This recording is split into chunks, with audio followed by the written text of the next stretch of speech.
Yeah, well, a crime has been committed. And it so happens that I'm of such an age that I was able to see it beginning.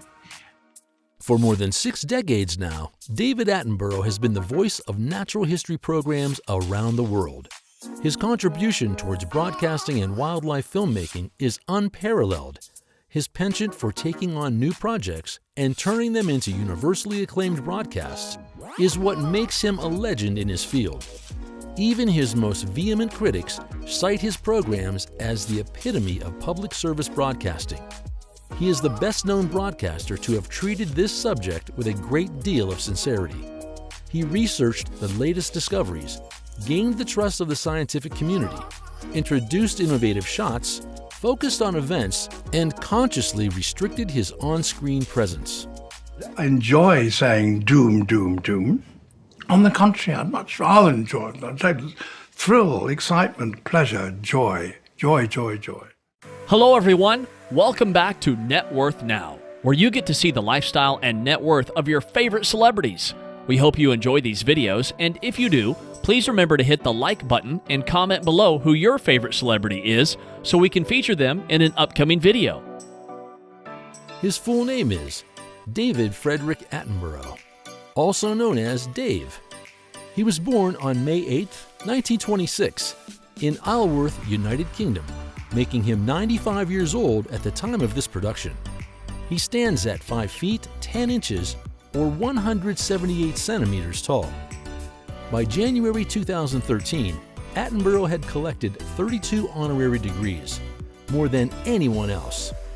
Speaking to The Telegraph, he revealed he keeps them in a drawer and said, "It's a compliment from the academic world. It's a real compliment. It would be churlish not to accept one." Which is nice and all, but we'd love to see the great man going hell for leather during Freshers Week. In 1966, as controller of BBC Two, Sir David oversaw the introduction of color TV before anywhere else in Europe, and 3 years later he made full use of it by introducing televised the snooker. The sport has remained a mainstay on the channel ever since, and without it, we may never have been gifted this. Sir David Attenborough is the only person to ever win BAFTAs in black and white, color, and 3D TV. In 1950, Attenborough married Jane Elizabeth Ebsworth Oriel. The couple had 2 children, Robert and Susan. Jane died in 1997. Robert is a senior lecturer in bioanthropology for the School of Archaeology and Anthropology at the Australian National University in Canberra. Susan is a former primary school headmistress. I'm in a sense, and certainly I've got a cellar full of rock, lots of rocks, and sometimes you pick it up and you say, "Good Lord, what on earth is this?" Or indeed.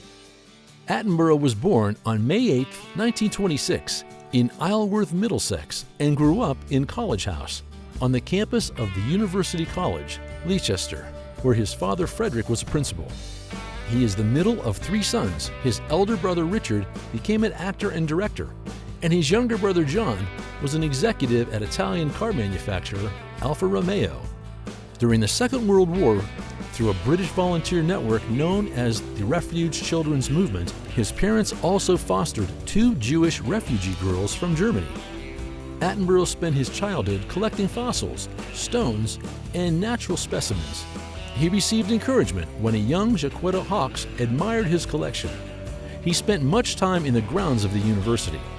Aged around 11, he heard the zoology department needed a large supply of newts, which he offered through his father to supply for 3D each. The source, which he did not reveal at the time, was a pond right next to the department. A year later, his adoptive sister Marianne gave him a piece of amber containing prehistoric creatures. After his stint in the Navy, he joined the BBC in 1952 and subsequently became a producer for the Talks department. His earliest projects included a series titled Animal, Vegetable, Mineral, and Song Hunter. A 3-part series, The Pattern of Animals, led to a series about animal collecting expedition. Zoo Quest was the first broadcast in 1954 and became the first of many Natural History Unit productions under BBC. Following the establishment of the BBC Natural History Unit in 1957, he formed the Travel and Exploration Unit to help him front ZooQuest, as well as Traveler's Tales and Adventure Series. In the early 1960s, he resigned from BBC to study social anthropology at London School of Economics, but returned to BBC as controller of BBC Two. In 1965, he became the controller of BBC Two. He included music, arts, entertainment, archaeology, experimental comedy, travel, drama, sport, business, science, and natural history in the schedule. In 1967, when BBC Two began its color broadcast, he introduced televised snooker and the BBC Two Footlit Trophy to television. In 1969, he was promoted as Director of Programs, responsible for the output of both BBC channels. However, he denied the opportunity and returned to his first love, which is broadcasting.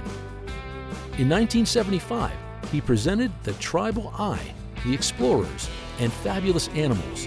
A year later, BBC signed a co-production deal with Turner Broadcasting to move Life on Earth into production. Life on Earth and The Living Planet, broadcast in the 70s, were researched and broadcast using computer technology, thereby etching the name in broadcasting history and generating huge international sales for the BBC. In the early 1990s, he presented Life in the Freezer and The Private Life of Plants. The latter used time-lapse photography to show the sped-up version of the growth of plants. The Life of Mammals, broadcast in 2002, used low-light and infrared cameras to reveal the behavior of nocturnal mammals. Life in the Undergrowth exploited macro photography to capture natural behavior of very small creatures. Life in Cold Blood, broadcast in 2008, showcased reptiles and amphibians, thereby completing his collection of programs on all major groups of terrestrial animals and plants.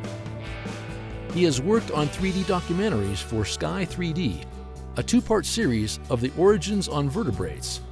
He has also done another 3D project, Conquest of the Skies, tracking the evolution of flight in animals.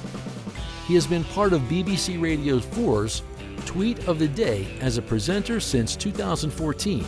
He also presented the popular documentary series Blue Planet 2 in 2017. He was the narrator of a 5-part series, Dynasties. He also narrated Netflix's 8-part documentary series, Our Planet, in 2019. The same year, he narrated the natural history documentary, Wild Karnataka.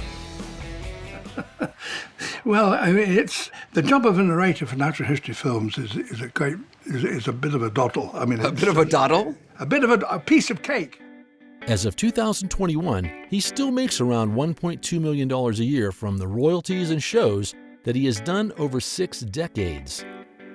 As of 2021, he is estimated to be worth over $35 million.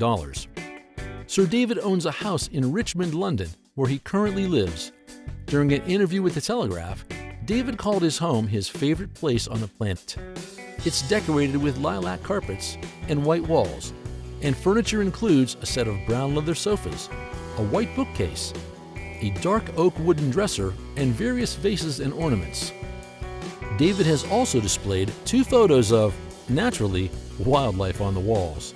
The windows in the room are shaped as cathedrals and open out like shutters, which David has lined with floor-length brown curtains.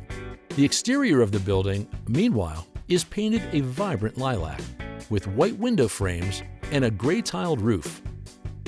David does not own any cars or drives any car. He has never even gotten his driver's license. Someone drives him around, especially at his age today.